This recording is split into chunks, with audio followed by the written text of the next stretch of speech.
Debris had collapsed over the only exit. Visibility was so poor that they could barely see their own hands. Their oxygen was almost gone, only a few minutes left before it would run out completely. One of them decided to go back and look for another route. The other stayed near the debris, hoping the way would somehow open up again. But when the first diver returned after just 5 minutes, what he saw was truly unbelievable. Welcome back to Luxury Facts Views.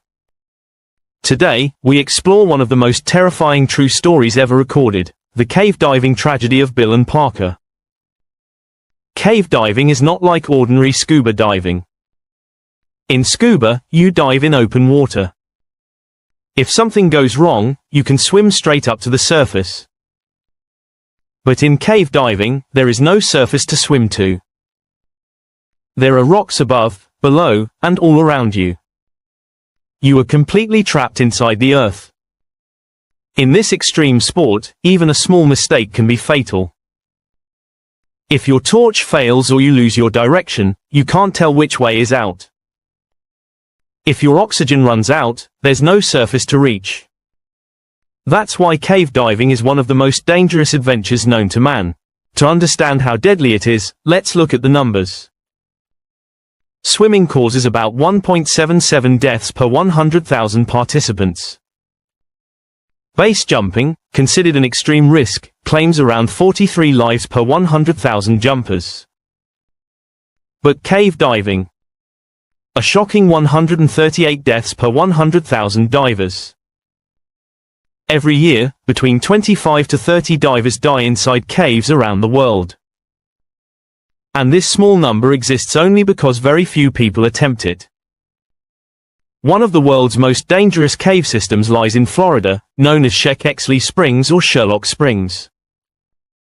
From above, it looks calm and harmless, a small circular pool surrounded by trees. It's about 56 meters wide and only 9 meters deep. But beneath that peaceful surface lies a vast network of limestone tunnels stretching up to 90 meters deep. This cave is part of the Wakulla Cave System, one of the largest underwater cave networks on Earth. The entrance begins with a tight tunnel called the S-curve restriction zone. It's so narrow that a diver's shoulders scrape against the rocks. Even the oxygen tanks hit the walls as they pass. But once you cross it, an incredible view appears. It looks like a massive underwater highway, beautiful yet deadly. It was the morning of November 17, 1991. The weather was calm, and sunlight shimmered across the spring. The water was crystal clear, and the temperature was a perfect 22 degrees Celsius. That day, a team of professional divers from the WKPP, Woodville Karst Plane Project, arrived for a special mission. Their goal was to explore new routes deep inside the cave and map its passages. Among the team were two close friends, Bill and Parker. Both were experienced divers. Both loved adventure. For them, this dive wasn't just about exploration. It was about pushing limits, breaking records, and proving their courage. They didn't know that this dive would become the biggest test of their lives. At 10 a.m., the team divided into 4 groups. Each group had a specific job. The surface team stayed near the entrance, tracking time and ready to respond in any emergency. The decompression team placed oxygen tanks at specific depths for safe return. The safety line team secured the guidelines that helped divers navigate the cave. And the exploration team, led by Bill and Parker, would go the deepest. After checking their gear and saying a short prayer, they began their descent. At 20 meters deep, they met another diver named George, part of the decompression team. After a quick hand signal, they continued deeper into the dark. Soon they reached the S-curve restriction zone. They maneuvered carefully, pushing forward using underwater scooters. Once through, the cave opened into a massive chamber known as the Wakulla Room. It looked like floating through the sky, silent, weightless, and infinite. From there, they moved toward Grand Canyon 4 and finally reached the lower Wakulla room. Everything was going according to plan. The mission was smooth. The equipment worked perfectly. When their oxygen started running low, they decided to turn back. But on their way back, everything changed. The clear blue water suddenly turned dark. The sand and mud had risen, covering the tunnel.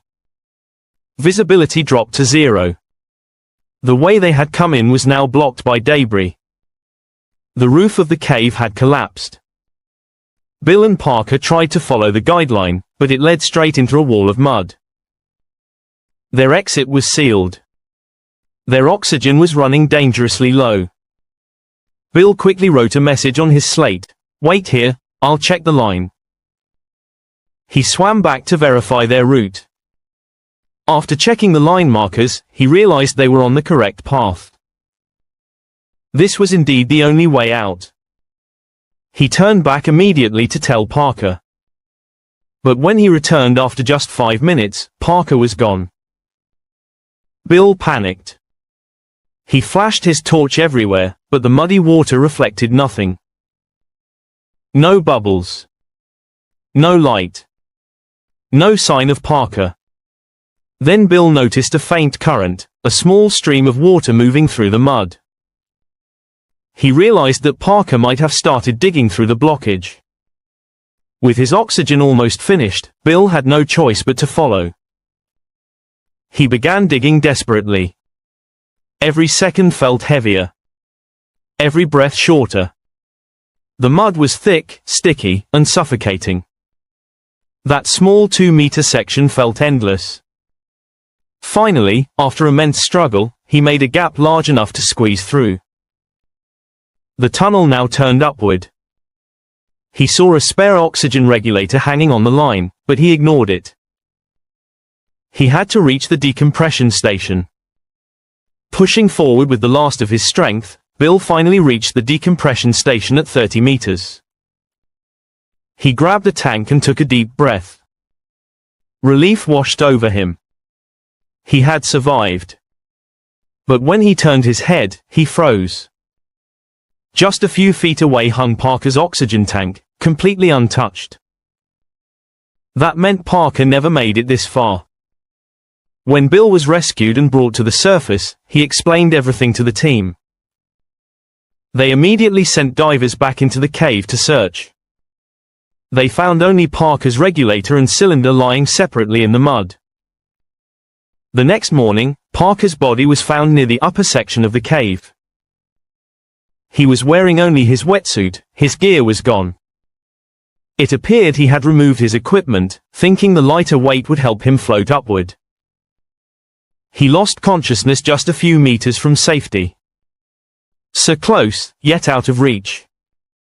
Years later, investigators finally uncovered the real cause of the collapse. When the divers paused at 20 meters to decompress, bubbles from their tanks collected under the cave roof. Over time, those bubbles weakened the rock structure. When George exited the cave, the pressure shift caused part of the roof to collapse. That collapse triggered the landslide that trapped Bill and Parker. It was also discovered that Parker had recognized the blockage and immediately started digging through it. He wanted to clear the way so that when Bill returned, the path would already be open. But while digging, Parker's oxygen level dropped to 0. He died before he could tell Bill that he had already created the escape route. That day, Parker's sacrifice saved Bill's life.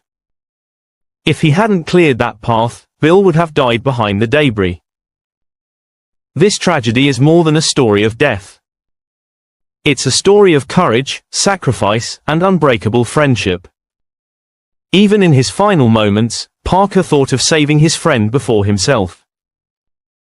His bravery turned an impossible situation into a miracle of survival. Cave diving still remains one of the most dangerous sports on Earth. For those who do it, it's not about thrill or fame.